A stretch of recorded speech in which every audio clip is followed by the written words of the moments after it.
চলে এসেছি আজকে কার্যক্ষমতা শক্তি চ্যাপ্টার নিয়ে ফিজিক্সের উপর।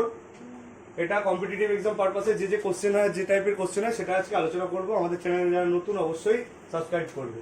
আচ্ছা, কার্য কি? কার্য কাকে বলে? Work done. কোনো বস্তুতে যদি বল প্রয়োগ করা হয়, একটা বস্তু আছে তার উপর যদি বল প্রয়োগ করা হয়, সেই বলটার মানে আমরা এফ ধরি, এফ ফর ফোর্স, তাই তো?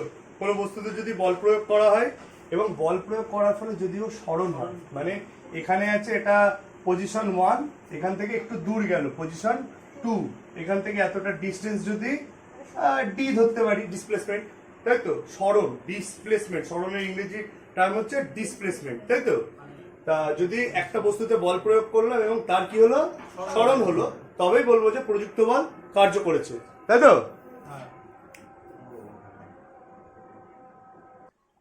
তাহলে প্রযুক্ত বলের অভিমুখে যদি কোনো বস্তুর সরণ হয় তবেই প্রযুক্ত বল কার্য করেছে বলবো। কার্য এটা মনে রাখতে হবে, গ্রুপ ডিতে যে কোশ্চেন গুলো দেয় না, সেগুলো ছোট ছোট ফিজিক্সের ফর্মুলার উপর, ঠিক আছে?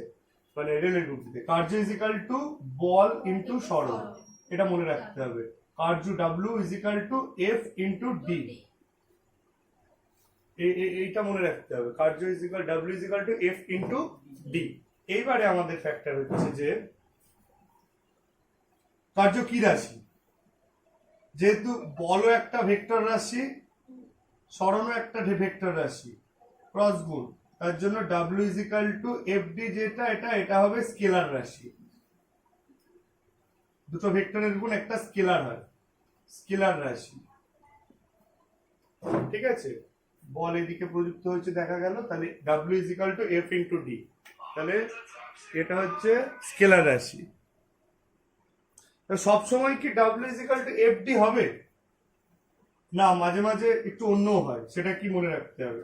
সেটা কি আমি বলছি, যদি বলটা এরকম স্ট্রেট বরাবর না যায়, একটা দিকে প্রয়োগ করলাম সেই বরাবরই যদি না যায়, একটা বস্তু রয়েছে তার উপর দেখা গেল বল আমি এমন ভাবে প্রয়োগ করলাম, এফ বল, সে দেখা গেল হয় এই বরাবর সরছে না এই বরাবর সরছে, তখন কি হবে? তখন কার্যটার মাপ কি হবে? তখন যে অ্যাঙ্গেলে বল প্রয়োগ করবো আমরা, যদি এটা থিটা হয়, থিটা অ্যাঙ্গেল, এটাকে থিটা বলে তো, থিটা অ্যাঙ্গেলে হয় একটা বল যদি এই বরাবর ক্রিয়া করে থিটা অ্যাঙ্গেলে, তার দুটো উপাংশে ভাগ হয়ে যায়। সেটা ভূমি বরাবর যে উপাংশটায় এফ যদি বল প্রয়োগ হয়, ভূমি বরাবর কস উপাংশ হয়, এফ এই বরাবর খালি এফ কস থিটা মনে রাখতে হবে, এই বরাবর এফ সাইন থিটা। এবার কস থিটা সাইন থিটা কি, এটা জানতে গেলে ত্রিকোণমিতি জানতে হবে, তাই তো? একটা যদি সমকোণী ত্রিভুজ হয়, সমকোণী ত্রিভুজের এটা যদি থিটা হয়, থিটা মানে সূক্ষ্মকোণ, ঠিক আছে?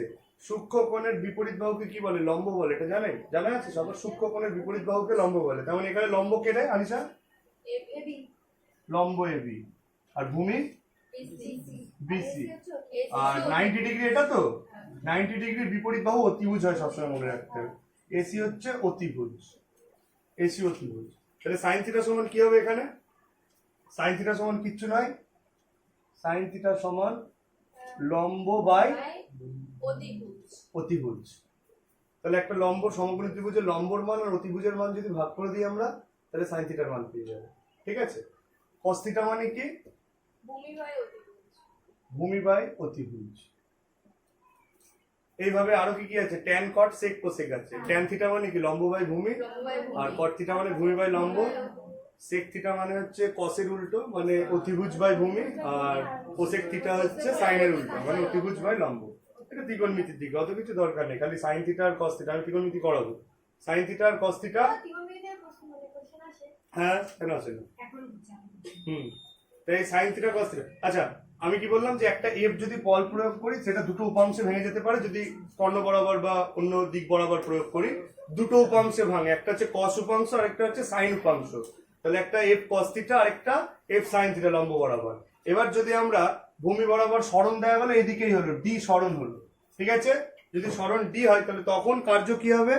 দেখা গেল এই বরাবর সরণ হয়েছে, বল এই বরাবর প্রয়োগ করেছে, কিন্তু কস উপাংশ বরাবর সরণ হয়েছে, ঠিক আছে? তখন কার্য হবে ডাব্লিউ ইজ ইকাল টু, বল এখন কিন্তু এফটা কাজ করছে না, ওর দুটো উপাংশের মধ্যে কস থিটা উপাংশটা কাজ করছে, তাই F cos theta into D. তাহলে W is equal to F D cos theta হবে তখন। ঠিক আছে, এটা মনে রাখতে হবে। কোশ্চেন রূপে কিভাবে পাবো বলছি এক্ষুনি, এটা আগে লিখে নি। এবার সবসময় কি cos থিটাই হবে? এই সাইন থিটাও তো হতে পারে। যদি এই উপাংশ বরাবর বলের সরণ যদি হয় তাহলে তখন এফডি সাইন থিটা হবে, ঠিক আছে।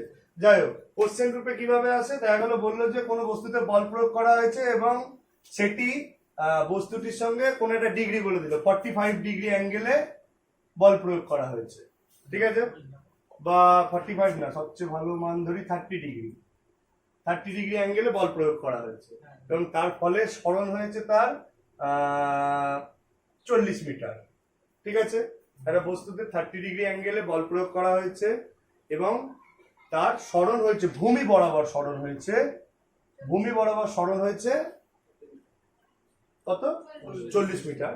তাহলে কৃতকার্যের মান কত? না, তাহলে ডাব্লু সমান সমান, যেহেতু 30 ডিগ্রি অ্যাঙ্গেলে বল প্রয়োগ করেছে, তাই তো, এবার ভূমি বরাবর চেয়েছে মানে কথা এফ কস থিটাটা নেব, তাই তো, ভূমি বরাবর। তাহলে এখানে কি করবে? F D cos theta, F মানে কত? বলেই নি এফ এর মান, দেখা গেল 10 নিউটন বল প্রয়োগ করেছে, এফ বলে দেবে, ঠিক আছে, যে কোনো একটা বলবে না, বা দেখা গেল কার্যটা বলে দিতে এফ বের করতে দিত, তাহলে W F equal to W by D cos theta বের করলেই হয়ে যেত। যে কোনো তিনটের মধ্যে একটা বলবে না, বাকি দুটো বলে দেবে, ঠিক আছে, একটা বের করতে হবে। তাহলে এফ মানে কত? 10, ডি মানে কত? 40, আর cos থিটা মানে এখানে cos 30 ডিগ্রি। এবারে এই 30 ডিগ্রির মান কত? এটার একটা পুরো চার্ট আছে, আমার ভিডিও আপলোড করা আছে, চার্টের মান 10 ইনটু 40 ইনটু 30, cos 30 এর মান কত? √3/2, 5 দুগুণে 10, 4 5 20, 200 √3, ওয়ার্ক ডান এত জুল, ঠিক আছে। এভাবে কোশ্চেন হতে পারে। ওই চারটাও মুখস্থ রাখতে হয় না, চারটা এমনি মনে রাখা যায়। হ্যাঁ, তাহলে সাইনটা মুখস্থ করতে হয়। আচ্ছা, ওরা বললো মান মনে রাখা, মান মনে রাখার ব্যাপারটা আমি বলছি। ত্রিকোণমিতি, এটা ত্রিকোণমিতির টপিক না, তাও একটু বলছি। এই যে খালি 0 থেকে 1 2 3 4 লিখতে পারে তো সবাই? 1 2 3 4 সবাইকে 2 দিয়ে ভাগ করতে হয়,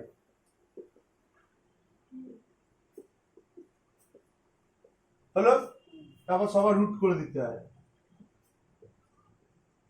এটা sine 0 degree, 30 degree, 45 degree, 60 degree, 90 ডিগ্রির মান বেরিয়ে যাবে।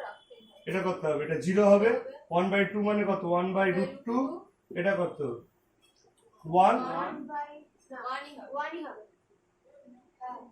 √3/, এই ছি ছি ছি ছি, 2 কেন? সবার নিচে 4 বলে আমি 2 লিখেছি।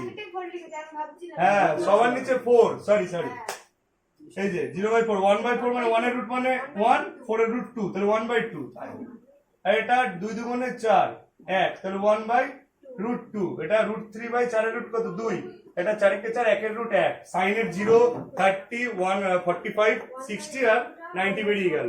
সাইন বেরিয়ে যাওয়া মানে সব বেরিয়ে যাওয়া। আচ্ছা, সাইনের এটা খালি মিরর ইমেজ করে দিলে কসের মান চলে আসবে, তাই তো। এখানে সাইনের যদি 0 ডিগ্রি 0, 30 ডিগ্রি 1/2, 45 ডিগ্রি 1/√2, 60 ডিগ্রি √3/2 আর 90 ডিগ্রি 1 যদি হয়, কসের কি হবে? 0 ডিগ্রির মান 1, 30 ডিগ্রির মান √3/2, 45 ডিগ্রি একই হবে, 60 ডিগ্রি এইটা হবে মানে 1/√2, আর 0 ডিগ্রি 1 হয়ে গেল। এবারে কি জানি যে কোসেক সাইনের উল্টো, কোসেক আর সেক কসের উল্টো। আচ্ছা, আর কি জানি? আরেকটা জানা উচিত যে ট্যান মানে হচ্ছে sine theta by cos theta, ঠিক আছে, সাইন বাই কস। সাইন আর কস তো জেনে গেছি, কস মানে এটা √3/2, 1/√2, 1/2, 0। সাইন আর কস জানি, ট্যান বের করতে পারবো। এটা ভাগ করে 0 আর 1 ভাগ করে 1/2 আর 2 ভাগ করে কত? 0/1 মানে কত? 0, তারপরে কত? 1/2 √3/2 মানে কত? 1/√3, তারপরে কত হবে? 1/√2 1/√2 ভাগ করলে 1, √3/2 1/2 ভাগ করলে √3 1/0 মানে ইনফিনিটি, তার কোনো মানে মান নেই, অসীম, তাই তো? tan বেরিয়ে গেল, এই তিনটে মনে রাখতে কিচ্ছু লাগলো না, তাই তো? সাইন কস আর tan হয়ে গেল তো, কি হলো?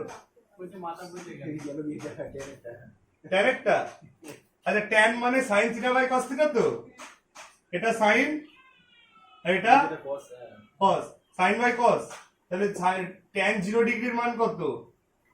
sin 0 by cos 0, sin 0 by cos 0, তো sin 0 মানে কত? 0, আর cos 0 মানে কত? 1, 0 বাই 1 মানে 0, এটা মানে হচ্ছে ultimate 0 by 1 is equal to 0, মানে tan 0 এর মান 0, এইভাবে এসেছে। তারপরে tan 30 মানে কি? sin 30 by cos 30, sin 30 by cos 30, sin 30 মানে কত? 1/2, আর cos 30 মানে কত? √3/2, যদি কাটাকুটি করি 1/√3, তারপরে এইটা 1/√2 1/√2 কাটাকুটি করলে 1, তাই জন্য tan 45 1, এইভাবে না, এইভাবে এসেছিল। এবার এই তিনটে sin cos আর tan জানা থাকলেই sec কার উল্টো, cos এর উল্টো, cos এর উল্টো দেওয়া মানে কি? 1 এর উল্টো 1, √3/2 মানে 2/√3, sec cos এর উল্টো, sec cos এর উল্টো, আর cosec sin এর উল্টো, আর cot tan এর উল্টো। ঠিক আছে, এখানে ত্রিকোণমিতি ঢুকালেই চাপ হয়ে যাবে, দরকার নেই, এটা এমনি বললাম। হ্যাঁ, এমনিও কোনো ব্যাপারই নেই, এমনি মনে এমনি দেখলে একটু মনে থেকে যাবে। আচ্ছা হ্যাঁ, ওয়ার্ক, তাহলে কোথায় ছিলাম? কার্য, এইসব কোশ্চেন কার্য, তাহলে W = FD, এটা মনে থাকলো তো? আর কার্য কি রাশি? স্কেলার রাশি, এগুলোই কোশ্চেন আমার, তাই তো? আচ্ছা, কার্যের একক কি? SI একক জুল, আর CGS একক আর, জুল আর আর। এক জুল কাকে বলে? সংজ্ঞা থেকে ভাবতে হবে, যদি কোনো বস্তুতে 1 নিউটন বল প্রয়োগ করা হয়, কত? এবং বলের অভিমুখে সরণ যদি 1 মিটার হয়, তাই তো? তাহলে 1 জুল মানে কত? 1 নিউটন ইন্টু, আর 1 আর্ক মানে কত? 1 ডাইন সেন্টিমিটার, তাই তো? বুঝতে পারলি? তাহলে আমরা এসআই পদ্ধতিতে কার্যের একক জুল, আর সিজিএস পদ্ধতিতে কার্যের একক আর। এবার জুল আর আর্গের সম্পর্ক দেয়, তাই তো? আচ্ছা, এগুলো কোশ্চেন কিন্তু 1 জুল মানে কত? 1 নিউটন ইন্টু মিটার হবে, 1 ডাইন ইন্টু মিটার হবে, 1 আর্গ ইন্টু মিটার হবে, সব আড্ডা করে মাথায় ইয়ে করে রাখে।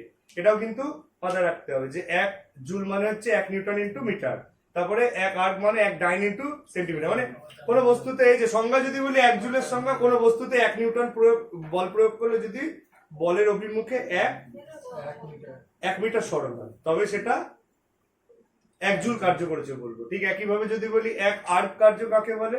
কোনো বস্তুতে 1 ডাইন বল প্রয়োগ করলে যদি বলের অভিমুখে 1 সেন্টিমিটার সরণ হয়, তখন তাকে বলবো হচ্ছে 1 আর্ক। এবার আর্ক আর জুলের মধ্যে 1 জুল মানে কি শিখলাম?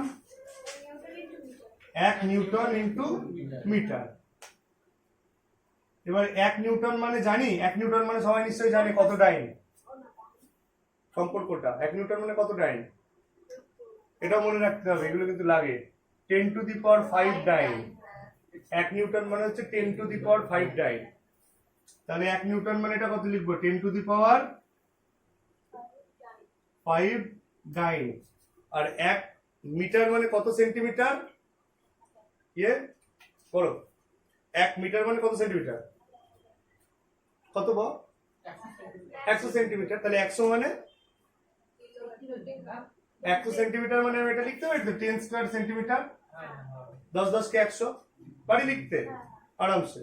তাহলে এবার সূচকের নিয়ম অনুযায়ী 10⁵ ইন্টু 10 স্কয়ার, এটা ডাইন ইন্টু সেন্টিমিটার পরে রাখলাম। তাহলে সূচকের কি হয়? এটা নিদান একই থাকলে সূচকগুলো যোগ হয়, 10⁵ আর 10 স্কয়ার, তাহলে 10⁷। তাহলে 10⁷। আর ডাইন ইন্টু সেন্টিমিটার মানে কি জানি? আর্গ। ডাইন, 1 ডাইন ইন্টু সেন্টিমিটার, ডাইন ইন্টু সেন্টিমিটার মানে তো আর্গ। তাহলে এটা কি লিখবো? আর্গ। তাহলে 1 জুল মানে হচ্ছে 10⁷ আর্গ। ঠিক আছে, এটাও মনে রাখতে হবে। 1 নিউটন মানে যেমন 10⁵ ডাইন, তেমনি 1 জুল মানে হচ্ছে 10⁷ আর্গ। এরকম শূন্যস্থানগুলো দেয় না, দেয় এগুলো শূন্যস্থানগুলো। এরপরের টপিক হচ্ছে work done by the force, মানে বলের দ্বারা কার্য। বাংলায় যদি বলি বলের দ্বারা কার্য কেমন, যদি প্রযুক্ত বলের অভিমুখেই বস্তু সরণ হয় তখন সেটা হবে বলের দ্বারা কার্য। কি বললাম, কোনো বস্তুতে বল প্রয়োগ করলাম, সেই বলের অভিমুখে যদি বস্তুর সরণ হয় তখন সেটা হবে বলের দ্বারা কার্য। বলের দ্বারা কার্য, বলের দ্বারা কার্য। আচ্ছা, বলের দ্বারা কার্যের একটা উদাহরণ যদি বলি, কোন বস্তুকে ওপর থেকে নিচে ছেড়ে দিলাম, হ্যাঁ কাজ করলাম তো। বস্তুতে কি কেন কাজ করলাম, বস্তুকে যেই ছাড়লাম, এই যে বস্তুটাকে ছাড়লাম, এ নিচে পড়ছে, কোনো বল তো ক্রিয়া করছে এর উপর, একদম। তা ওটা তো অভিকর্ষ বল, অভিকর্ষ বল তো ওটা, ওটাও বল। হ্যাঁ, তাহলে অভিকর্ষ বল কাজ করলো না। কোনো বস্তুকে ওপর থেকে যদি আমি নিচে ছাড়ি, একটা বস্তু আছে তাকে ওপর থেকে নিচে ছাড়লাম, ফেললাম, তাহলে বস্তুর ওপর কি বল কাজ করছে, তখন অভিকর্ষ বল কাজ করছে, এবং সরণ নিচের দিকে, তাহলে বল যেদিকে সরণও সেদিকে। তাহলে কোনো বস্তুকে বাধাহীন ভাবে নিচের দিকে ছাড়লেই সেটা বলের দ্বারা কার্যের উদাহরণ, work done by the force. ঠিক উল্টো যদি ওয়ার্ক ডান এগেইনস্ট ফোর্স হয়,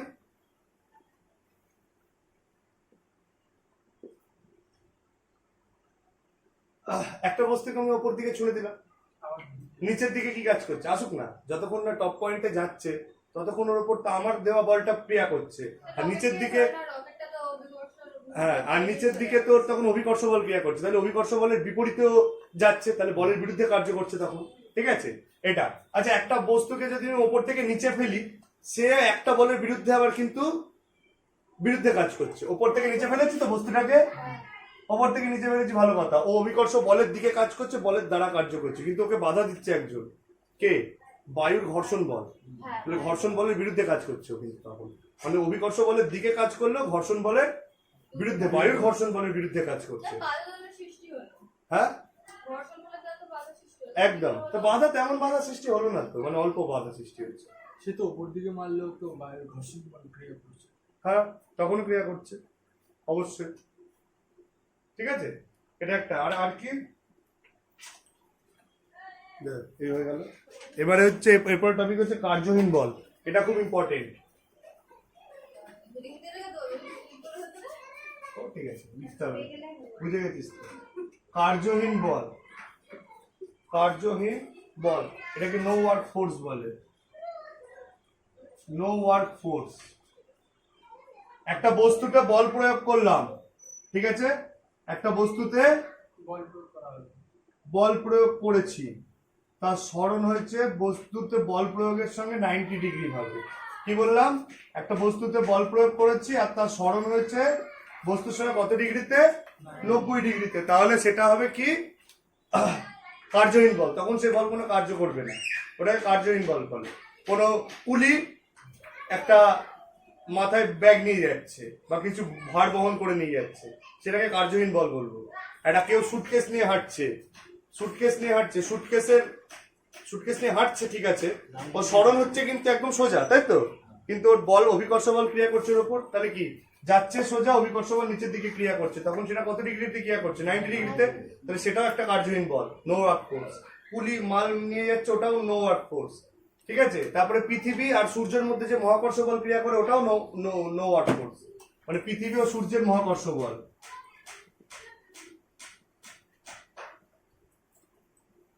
পৃথিবী ঘুরছে এমন অ্যাঙ্গেলে, ওদের মধ্যে যে মহাকর্ষ বল ক্রিয়া করছে সেটার ঘূর্ণনটা ঠিক 90 ডিগ্রিতে ক্রিয়া করে, মানে লম্বভাবে ক্রিয়া করে, তার জন্য ওটাও নো ওয়ার্ক ফোর্স, মানে ওটা ওদের মধ্যে ক্রিয়াশীল মহাকর্ষ বলটাও কার্যহীন বল। ঠিক আছে, এগুলো কোশ্চেনে আছে যে পৃথিবী ও সূর্যের মধ্যে ক্রিয়াশীল বলটা কি বল, কার্যহীন বলের উদাহরণ। ঠিক আছে, আচ্ছা, আরেকটা যদি এরকম সেই সম্পর্ক দেয়, এরকম মাঝে মাঝে একটা সোজা সম্পর্কও দেয়, 1 কিলো জুল মানে কত জুল, আচ্ছা 1 কিলো জুল মানে 1000 জুল, তো 1 কিলো জুল মানে 1000 জুল, তো তাহলে 1000 জুল মানে কত, 10 কিউব জুল, তাই তো, তাহলে 1 কিলো জুল মানে হচ্ছে 10 কিউব জুল। আর যদি 1 মেগা জুল বলি, 10 টু দি পাওয়ার 6 জুল। ঠিক আছে, মেগা কিভাবে এটা কিভাবে হয়? মেগা টেরা পেটা ওগুলো আছে না, ওগুলো মনে রাখলে হয়ে যাবে। লিখে দাও। ও ঠিক আছে, লিখে দাও। তারপর এবার ক্ষমতা, ক্ষমতা লবণ টবণ নিয়ে আসো। আচ্ছা নিয়ে আসছি। ডিহাইড্রেশন না, ক্ষমতা, পাওয়ার। বল আনিসা, তোর পাওয়ার কি করে ফিরবে? পাওয়ার কাকে বলে? ক্ষমতা। ওকে এখন ফোর্স দিতে হবে। কার্য করার হারকেই পাওয়ার বলে। কার্য করার হার, একটা নির্দিষ্ট সময় কতটা কাজ করলাম বা কার্য করলাম, সেটা হচ্ছে তার ক্ষমতা। মানে পাওয়ার, ক্ষমতা, P is equal to, joule percent.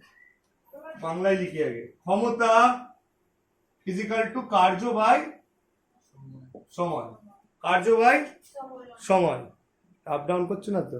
না, কার্য বাই সময়। তার মানে ক্ষমতাকে পি দিয়ে লেখে is equal to W by টি।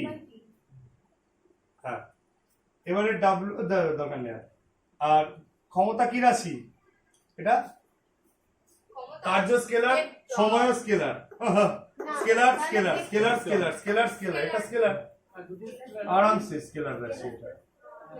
এটা স্কেলার রাশি কাকে বলে? যার মান আছে দিক নেই, তাই তো? দৈর্ঘ্য, ভর, সময়, কার্য, ক্ষমতা, শক্তি। আর বল আবার স্কেলার বলে দিচ্ছি না, বল ভেক্টর রাশি, কিন্তু বাড়িকে সাজাতে হবে। সাজাতে হবে। আচ্ছা সাজিয়ে দেবো। স্কেলার রাশি আর কি? কার্যের একক। কার্যের একক কি হওয়া উচিত? এই ক্ষমতার একক কি হওয়া উচিত? Joule per second. একদম, ক্ষমতার একক জুল, এটা কি নিচে সেকেন্ড, তাই তো? এসআই ইউনিট, ঠিক তো? ওপরে ওয়াট, মানে কার্যের একক কি? কার্যের একক জুল, সময়ের একক সেকেন্ড। তাহলে এসআই পদ্ধতিতে একক কি হওয়া উচিত? Joule per second. Joule per second, এটাকেই ওয়াট বলে।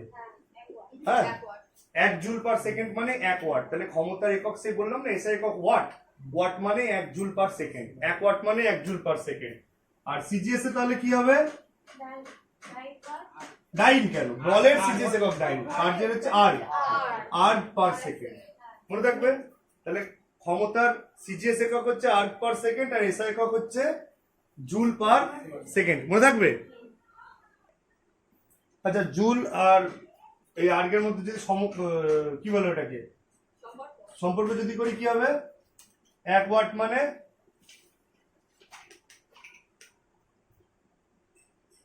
1 জুল পার সেকেন্ড। আবার 1 জুল মানে কত? কত আর শিখলাম না একটু আগে? কত? বাহ, 10 to the power R per second. তাহলে 1 ওয়াট মানে হচ্ছে 10 to the power 7 R per second. ঠিক আছে? আর কিলোওয়াট মানে, ওয়াট হচ্ছে ক্ষমতার ব্যবহারিক একক, তাই তো? আর কিলোওয়াট মানে কি? কিলো মানে তো ওটা হাজার নরমালি, তাই তো? ওয়াট মানে 10 কিউব ওয়াট। ভোল্ট, ভোল্ট কিসের? ভোল্ট কিসের একক? রোধের একক ওহম। ভোল্ট কিসের একক? বিভব প্রভেদ, তাই না? ভোল্ট, বিভব প্রভেদ ভোল্ট, তাই তো? তড়িৎচালক বল ভোল্ট। ক্ষমতার আরেকটা একক হয় যেটা খুব কাজে লাগে, কি কেউ জানে ওটা? আরেকটা একক এফপিএস এর, ওটা ফুট পাউন্ডাল সিস্টেমের, এইচপি। সে বলে না 1 ঘোড়া মেশিন, 2 ঘোড়া মেশিন। ঘোড়া মানে ওটা হর্স পাওয়ার, তাই না? 46 ওয়াট। 1 এইচপি মানে হচ্ছে 746 ওয়াট। 1 ঘোড়া 2 ঘোড়া মেশিন বলে না, সে মোটর ফটোর, তাহলে ওটাই মানে হচ্ছে হর্স পাওয়ার। 550 পাউন্ড ভরের একটা বস্তুকে অভিকর্ষের বিরুদ্ধে 1 সেকেন্ডে 1 ফুট তুলতে যতটা কার্য করতে হবে, যতটা ক্ষমতা দরকার, সেটাই হচ্ছে তার 1 পাউন্ড। হ্যাঁ, 480 না 580? 500। বলে না যে হ্যাঁ 1 হ্যাঁ, পাউন্ড। একদম একদম ওটাই। আর হবে অত কিলো কি ওটাই? 300 পাউন্ড। আচ্ছা, 1 হর্স হর্স পাওয়ার লেখা হবে। হর্স পাওয়ার তো লিখেছি। 1 হর্স পাওয়ার মানে কত? 746 ওয়াট।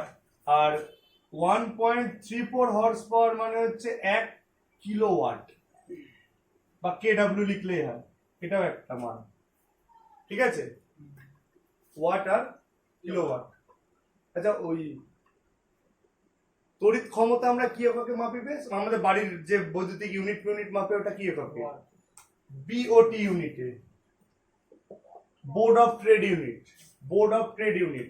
ওটাই ওয়াট ঘন্টা আর কিলোওয়াট ঘন্টার হিসাবে মাপে, কিন্তু ওয়াট ঘন্টা আর কিলোওয়াট ঘন্টা, ওয়াট ঘন্টা আর কিলোওয়াট ঘন্টার হিসেবেই মাপে আমাদের বিভিন্ন বৈদ্যুতিক বিল টিল বা বিভিন্ন জিনিসপত্রগুলো। এই যে এই 1 কিলোওয়াট ঘন্টা, 1 কিলোওয়াট ইন্টু ঘন্টা ইজ ইকুয়াল টু 1 বিওটি। এটা মনে রাখতে হবে। মানে 1 কিলোওয়াট কোনো মেশিন 1 কিলোওয়াট হারে ক্ষমতা যার আছে, এরকম কোনো মেশিন যদি 1 ঘন্টা চলে যতটা তড়িৎ শক্তি ব্যয় করবে তার তড়িৎ শক্তি হবে 1 বিওটি, যেটা আমাদের বোর্ড অফ ট্রেড ইউনিট বা শুধু ইউনিট বলে না, এত ইউনিট পড়েছে ওটাই 1 বিওটি ইউনিট। ঠিক আছে, বোর্ড অফ ট্রেড ইউনিট ওটাকে বলে। 1 কিলোওয়াট ঘন্টা আর ওয়াট ঘন্টা হয় 1 ওয়াট হারে যদি 1 ঘন্টা কাজ করে যতটা ক্ষমতা হবে, মানে যতটা শক্তি বৈদ্যুতিক শক্তি ইয়ে হবে, সেটা হবে তার এত ওয়াট ঘন্টা। এবারে আর কি আছে? শক্তি মানে কি? শক্তি মানে জানা আছে? কি কার্যকর কার্যকর ক্ষমতাকে কার্য করার সামর্থ্যকে সামর্থ্য শক্তি বলে, তাই তো? শক্তি স্থিতিশক্তি আর গতিশক্তি হয়, তাই না? হ্যাঁ। শক্তি কি রাশি? শক্তি শক্তি ভেক্টর। স্কেলার শক্তি তো একটা কার্যেরই রূপ, তাই না? তাহলে স্কেলারই রাশি। মানে কার্য ক্ষমতা শক্তি তিনটেই স্কেলার রাশি। ঠিক আছে, কার্যপদ্ধতি তিনটেই স্কেলার। আর শক্তি হচ্ছে স্কেলার রাশি। শক্তির এসআই ইউনিট কি? SI unit joule joule. আর সিজিএস আর একই কার্যের, তাই না? আর 1 জুল সমান কত আর্ক শিখলাম? 10⁷ আর্ক। আর স্থিতিশক্তি কাকে বলে? শক্তি তো মোটামুটি স্থিতি আর গতি, তাই না? হ্যাঁ স্থিতিশক্তি স্থির থাকার যে মানে কি বলে কোনো বস্তু তার শেপের পরিবর্তন, আকারের পরিবর্তন বা অবস্থানের পরিবর্তনের জন্য যে শক্তি লাভ করে। বাঁধে জমা জল, তাতে যে শক্তি থাকে সেটাকে ছেড়ে দিলে সেই তার স্থিতিশক্তি গতিশক্তিতে রূপান্তরিত হয়। এগুলো মানে তার অবস্থার পরিবর্তনের জন্য বা আকৃতি পরিবর্তনের জন্য যে শক্তি সঞ্চয় করে সেটা হচ্ছে স্থিতিশক্তি।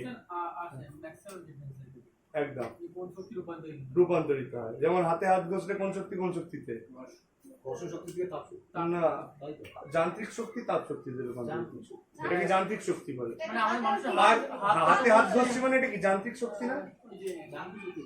হ্যাঁ, এটাকে যান্ত্রিক শক্তি তো বলে। প্রথম শ্রেণীর লিভার, দ্বিতীয় শ্রেণীর লিভার, তৃতীয় শ্রেণীর লিভার, ওটা বলে। স্থিতিশক্তি আর গতিশক্তি। স্থিতিশক্তিকে কি দ্বারা? পোটেনশিয়াল এনার্জি বলে না? ইপি এনার্জি পোটেনশিয়াল, এমজিএইচ মানে ভর ইন্টু অভিকর্ষজ ত্বরণ ইন্টু উচ্চতা। আর গতিশক্তি হচ্ছে ইকে, ই কাইনেটিক এনার্জি ইংরেজিতে বলে গতিশক্তিকে। গতি অবস্থার জন্য যে শক্তির লাভ করে, এটাকে হাফ এমভি স্কয়ার বলে। এই ফর্মুলাগুলো একটু মনে রাখলে ভালো হয়, কোনো না কোনো দিন কাজে লেগে যাবে। হাফ ইন্টু এম মানে হচ্ছে ভর, আর ভি স্কয়ার মানে হচ্ছে বেগ স্কয়ার, ভর আর বেগ। আর ওখানটায় ভর, অভিকর্ষজ ত্বরণ আর উচ্চতার গুণফল। স্থিতিশক্তি মানে হচ্ছে ভর, অভিকর্ষজ ত্বরণ আর উচ্চতার গুণফল। আর বেগ হচ্ছে হাফ ইন্টু ভর ইন্টু বেগ স্কয়ার। সরি, গতিশক্তি মানে হচ্ছে এটাই।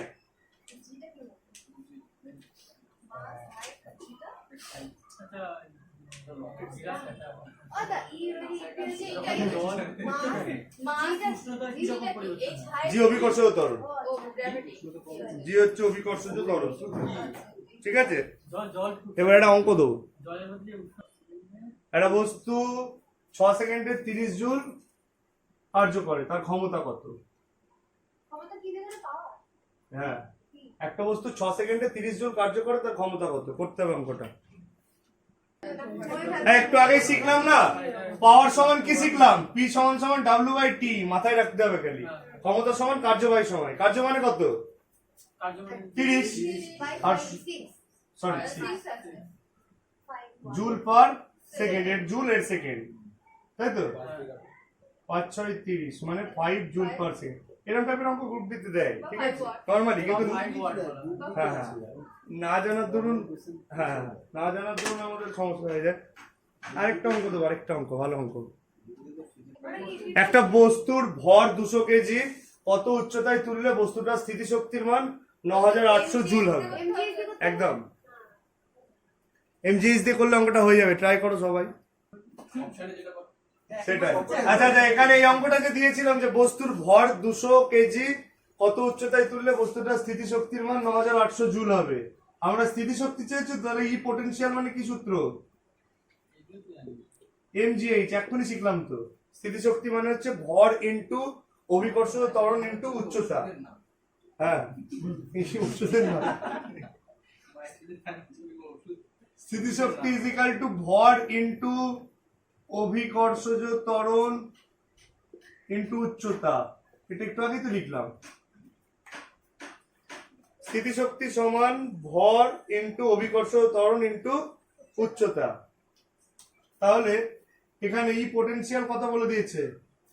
কত? স্থিতিশক্তির মান কত? 9800 না বলেছে? তা বলেনি? তাহলে 9800 লিখে দেবো। এম কত বলে দিয়েছে? 200। জি কত? জি সবার মনে রাখতে হবে 9.8 অভিকর্ষ ত্বরণের মান। আর সিজিএস হলে 980 ডাইন পার সেন্টিমিটার স্কয়ার। জি 9.8 এটা মনে রাখতে হবে, অভিকর্ষ ত্বরণের মান মনে রাখতে হবে না, 9.88 মিটার পার সেকেন্ড স্কয়ার। আর সিজিএস হলে কত হয়? 980 ডাইন পার সেন্টিমিটার স্কয়ার। জি যদি সিজিএস হয়। হ্যাঁ, এটা এসআই করছি তাই 9.8। এটা তো কোশ্চেনও দেয় অভিকর্ষ ত্বরণের মান কত? 9.8 মিটার পার সেকেন্ড স্কয়ার। মনে থাকে না? মনে রাখতে হবে। এবার অভিকর্ষ ত্বরণের মান G is equal to 9.8 metre per second square. যেমন আলোর বেগ 3 × 10⁸ মিটার পার সেকেন্ড, তেমন ওটা পাল্টাতে পারবে না কেউ। ঠিক আছে, 10 ধরে অনেক সময়। আচ্ছা, এটা 9.8 লিখে দিলাম ইন্টু 8, বা এইচ সমান সমান কি হবে? 9800/200 ইন্টু 9.8। এই তো একটা দশমিক তুলে ওপরে 10 নিয়ে নিলাম। দশমিক তুলে দশমিকের জন্য 1 আর একটা শূন্য তো। আচ্ছা, এখানে দুটো শূন্য কাটা যায়, 98 কাটা যায়, 5 দুগুণে, তাহলে এইচ সমান সমান কত? 5 মিটার। কত উচ্চতায় তুলতে হবে? 5 মিটার উচ্চতায় তুলতে হবে। ঠিক আছে না ভুল আছে? হ্যাঁ হ্যাঁ, একটা অঙ্ক দিয়েছি, the work done by an object. কিসের? ডিসপ্লেসমেন্টের একক কি হয়? মিটার আর সেন্টিমিটার। এটা মিটারে হবে।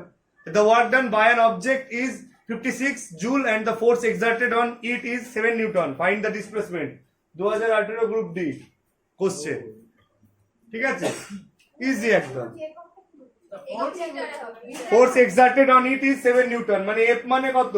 ওই লেখালেখি এত হাই ফাই থাকে, আলটিমেট অঙ্কটাই কিচ্ছু নেই। আর ডাব্লিউ কত দেওয়া আছে? 56 ওয়ার্ক ডান। তাই তো, কি বের করতে দিয়েছে? ডিসপ্লেসমেন্ট। একদম, W is equal to F D. তাহলে D is equal to W by F, মানে 8 মানে মিটার। ডিসপ্লেসমেন্ট বাস মিটার। ঠিক আছে,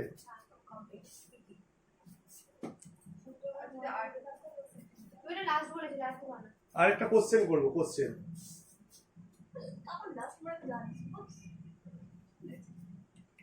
একটা কোশ্চেন করবো। এই কোশ্চেনটা খুব ভালো কোশ্চেন। এই কোশ্চেনটা তোরা দেখ। আচ্ছা, আরেকটা কোশ্চেন আমাদের খুব ভালো একটা কোশ্চেন দেখলাম। সেই কোশ্চেনটা হচ্ছে যে work done on an object depends on, মানে একটা বস্তুর ওপর ওয়ার্ক ডান কিসের ওপর ডিপেন্ড করে? একটা বস্তুর ওপর ওয়ার্ক ডান কিসের ওপর ডিপেন্ড করে? কি কি লিখেছে? লিখেছে হচ্ছে ডিসপ্লেসমেন্ট, নাম্বার 2 হচ্ছে অ্যাঙ্গেল। ও কোশ্চেন তো বললাম যে ওয়ার্ক ডান কিসের উপর নির্ভর করে? ওয়ার্ক ডান কিসের উপর নির্ভর করে? ডিসপ্লেসমেন্ট, অ্যাঙ্গেল বিটুইন কি? ফোর্স এন্ড ডিসপ্লেসমেন্ট, মানে F and D, short F and D, আর force applied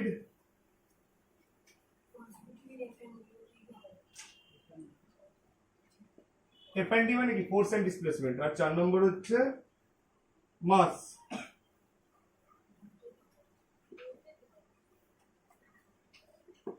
mass of the object. তাহলে ওয়ার্ক ডান কিসের উপর নির্ভর করে? এই চারটের মধ্যে দাঁড়া, এখনো শেষ করিনি। একেরটা না একের দুয়েরটা না 1 2 3এরটা না 1 2 3 4 চারটের উপরই? চারটের উপরে। না মাস তো বাদ যাবে, মাস অপা হচ্ছে একের উপর শুধু একের উপর নির্ভর করে না 1 2 এর উপর নির্ভর করে না 2 3 এর উপর না 3 4, যে কোনো তো দুটো মনে হলে দুটো, তিনটে মনে হলে তিনটে, চারটে মনে হলে চারটে, কোনোটা না মনে হলে কোনোটা না। এক তাহলে 1 2 3 1 2 তিন। F W is equal two কি? FD FD. এফডি, তাই তো? তাহলে ডিসপ্লেসমেন্টের উপর তো নির্ভর করছে, হ্যাঁ তারপরে Force অ্যাঙ্গেলের উপর অবশ্যই নির্ভর করছে, কারণ কি মাস বাড়ছে অ্যাঙ্গেলের উপর নির্ভর করছে না করছে না? করছে। করছে কারণ তুমি শিখাই তো cos একদমই শেখালাম যে W is equal to FD cos theta, যদি 90 ডিগ্রি হয় তাহলে তো ওয়ার্ক ডান 0 হয়ে যাবে। এটা আমার গ্রুপ ডির কোশ্চেন, যদি ওয়ার্ক আর ডিসপ্লেসমেন্টের মধ্যে অ্যাঙ্গেল 90 ডিগ্রি হয় তখন ওয়ার্ক ডান কত হয়? F আর D এর মধ্যে, মানে বল আর সরণের মধ্যে যদি কোণ কত ডিগ্রি হয়? 90 ডিগ্রি, তাহলে কার্য কত হয়? 0 হয়, কার্যহীন বল, নো ওয়ার্ক ফোর্স পড়েছি। আচ্ছা, তাহলে অ্যাঙ্গেল অবশ্যই নির্ভর করছে, এদের মধ্যে অ্যাঙ্গেলটা, ডিসপ্লেসমেন্ট নির্ভর করছে, ফোর্স অ্যাপ্লাইড নির্ভর করছে। তো মাসটাই হবে না, মাস অফ অবজেক্ট মাসটাই শুধু বাদ যাচ্ছে। আচ্ছা, এ ফিজিক্যাল টু কি জানি? ও বলে আমার চারটে হবে, এম এ রয়েছে। A physical two M A না, বল ইজ ইকুয়াল টু ভর গুণ ত্বরণ, ভর গুণ ত্বরণ। বল ইজ ইকুয়াল টু ভর গুণ ত্বরণ, ভর ইনটু ত্বরণ ইনটু ডি, চারটের উপরই নির্ভর করছে। ঠিক আছে, লাস্টেরটা কি দোষ? এটা হেভি কোশ্চেন ছিল। আমাদের এই এতটাই ছিল আজকে ওয়ার্ক এনার্জি পাওয়ার। যার যা বুঝতে অসুবিধা হয়েছে অবশ্যই কমেন্ট বক্সে জানাবে, আর আমাদের ভিডিও ভালো লাগলে আমাদের সাথে জুড়ে থাকবে। Thank you. পার্ট 1